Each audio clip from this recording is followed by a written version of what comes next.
I am become death, destroyer of worlds. The horrors I have wreaked upon this world will haunt me forever. But it is not my burden that I fear the most. 'Tis others.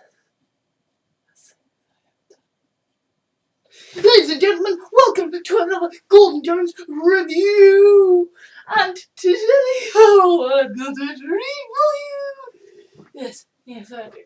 You see, I finished watching Farscape, and I nearly finished watching Babylon 5. I just have Series 5 to go, and I'm kind of putting it off because I've heard it shit. So, anyway, without further ado, let's welcome on the new series I shall be reviewing. Battlestar Galactica, the complete series on 25 discs, the Reimagined series! Yes, I, the gent with robophobia, the man paranoid about Kevin Warwick and his army of cyborg elite taking over the world. I am reviewing the series about the cyborg elite taking over the world, committing genocide, trying to, nuking the world, and running the remaining survivors out of house and home. I have just watched the miniseries, or film as I watched it, a 3-hour film. And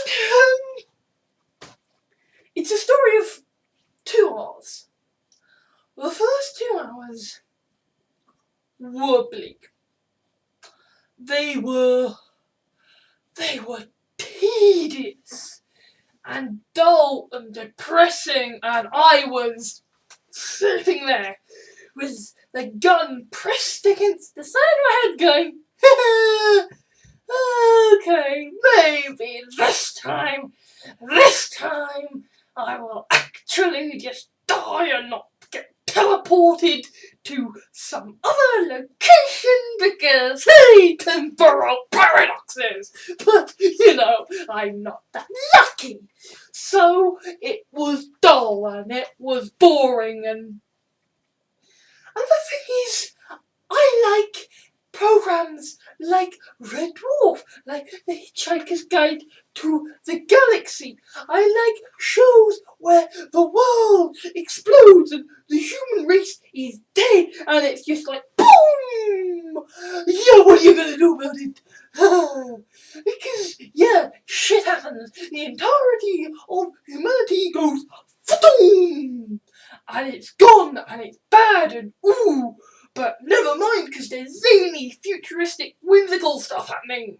It's kind of... I applaud it for taking something that is so often...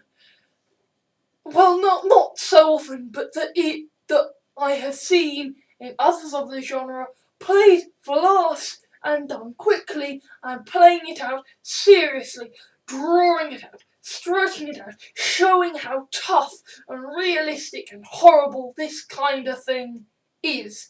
I get that. That's good. That's admirable. That's amiable. But that is also boring as all holy hell.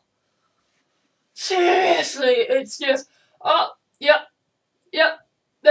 You're nuking the planet. And now the survivors trying to get off the planet, and now ships are mounting and a fight back, and now the ships are gone, and now you need to rally and rescue the civilians, and you need to leave some of the civilians behind because some of the ships can't jump faster than light, and that's hard, but no, now you're getting ammunition stumps, and but no, now we found out that the Cylons, the cyborg people, they look like people, so it's just a continual from bad to bad to bad to bad to worse to bad to bad.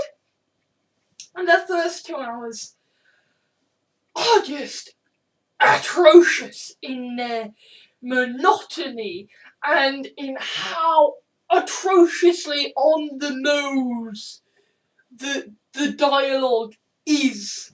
You know, when one of the reporters says, yes, form! On Battlestar Galactica, form follows function! Yeah, I could kind of see that. Because you see, you've actually got good set dressers and good directors and good actors. The script, the dialogue in the script is not good though. And again, there is a later point when, and I realise some of you are going to be like, let me bug this out. And I will address what you're saying later, but there also, again, Baltar, okay? He's been a philandering Casanova and being like, hey, yeah, you can get into my security net. Yeah, sure, you know, just hack into the stuff I need. Yeah, it's fine, corporate takeover, hold world to ransom, I don't care. Holy shit, you're the Cylons, you're gonna nuke the planet. Fuck, what am I gonna do? Now, the Cylon says, and here you are, fate of the world hanging in the balance, and you're worrying about yourself. Well, A, on the nose, very much explicitly stating the subtext, but B, dude, he's kind of right. I mean, this is the thing, right? Baltar is a shithead. He is a dickhead. I am not going to argue that Baltar is not a shithead, because he is. But he's justified. Because, yeah, he's sleeping around, he's like, yeah, hack into things. But the thing is, that's just being a corporate, greedy, lustful douchebag. Which people are. That's normal. That's natural. He didn't exactly think that the Nazis were going to turn up and say, yeah, we're nuking the planet now because of you. I mean, when that happens, when basically the entirety of the human race has just gone bang, you have to think of yourself. I mean, there is no the point that the Nazis step out from behind the sun and go, ha! In the world, motherfuckers! Ah! Yeah! Then that is the moment when you go, okay, how the hell do I survive this? Is there any way this can be led back to me? Fuck, what the hell do I do? Shit! And you know what? The one thing that had me going, okay, you're a shithead and I'm struggling to find an excuse for your behaviour, was his leaving that one guy behind. But you know what? He was right. The whole scapegoating someone as a Cylon agent, he was right. You know, even if he wasn't though, there's still the fact that, okay, Baltar is a mole in league with the Cylons. But as he says, he's not on anybody's side. He just wants to survive. And in a world where the good guys are running for their lives and the bad guys are essentially pissed off, kind of fucked over, Oedipal kittens playing with the rest of humanity because they can't quite bring themselves to kill them extent they'll have no purpose, but they need to make them suffer because, yeah, you've done some shit to us. When that's happening, you need a rogue element who's playing both sides against the other. You need the rogue element who is like, I need to survive, I'm human, therefore I'm against you, but also this ship will only survive if you give me the help to basically ensure I stay alive by ensuring that this ship doesn't get blown up. So yeah, it makes sense. Alright.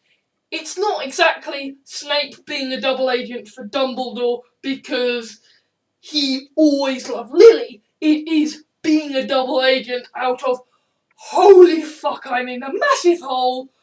How the hell do I stay alive? But that's just it. Because it's a tremendously kind of heroic and necessary act.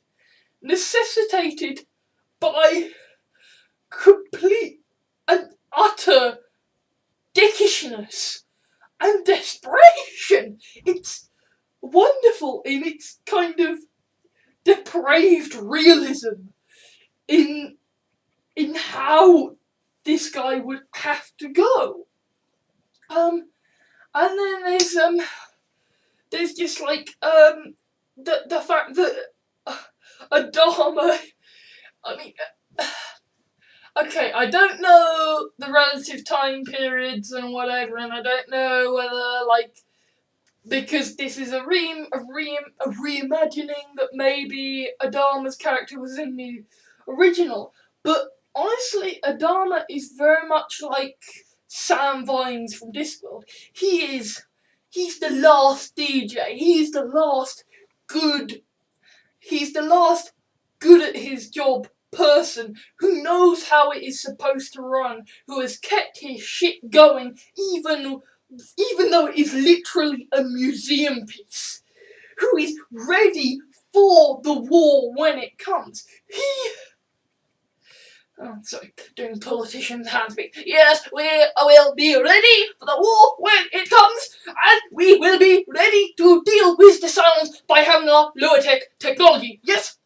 But no, he is genuinely, like, he is that heroic archetype of, I just do the best I can.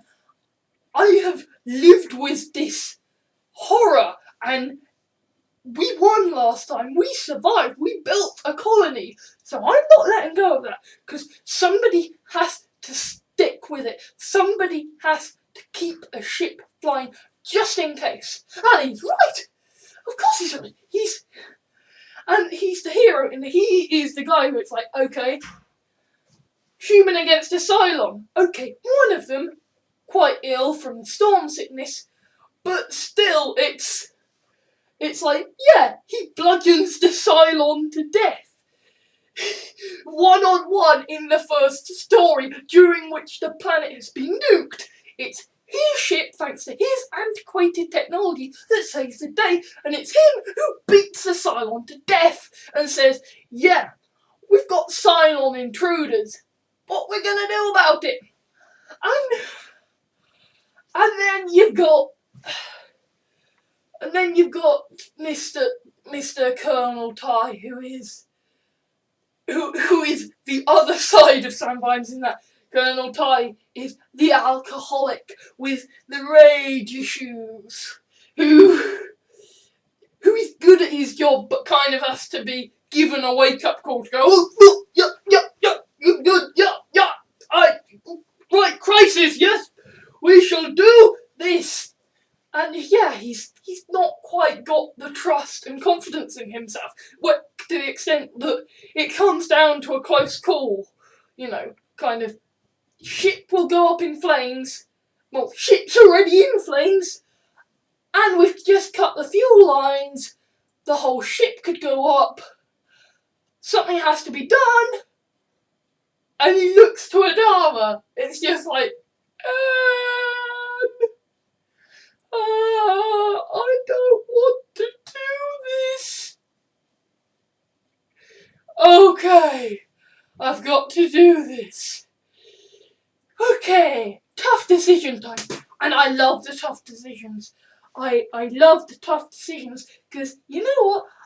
I am the guy who likes that the Doctor once destroyed an entire universe out of fear. Well, not out of fear. I like that he destroyed an entire universe to save the real universe, but still, I like it when heroes have to do horrific things.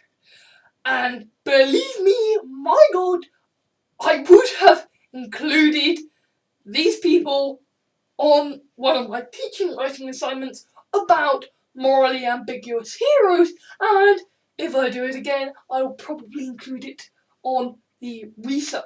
But yeah, it's the characters are so well done, and the world is so well built and so well realised and subtly shown, and that brings me back to the whole. But some of the lines, some of the dialogue is so shonky and obvious. See, until that last scene of the 3-hour film, I did genuinely think, oh, it's shonky and horrible, it's bad dialogue, and oh, it's so grim. And then that last scene occurs, and suddenly it's like, so, the Cylons admit that they are a little bit different to ordinary people, a little bit extraordinary. And then the two characters who most clearly have on the nose bad dialogue are Cylons. Funny that. So I'm going to be looking out for that in other episodes. And yeah, I realise it might not be intentional, but frankly, in a lot of shows I have seen and loved, something not being intentional has later been rewritten as, but no, we really meant that. Seriously, I'm honest, we meant that. Look, see, payoff.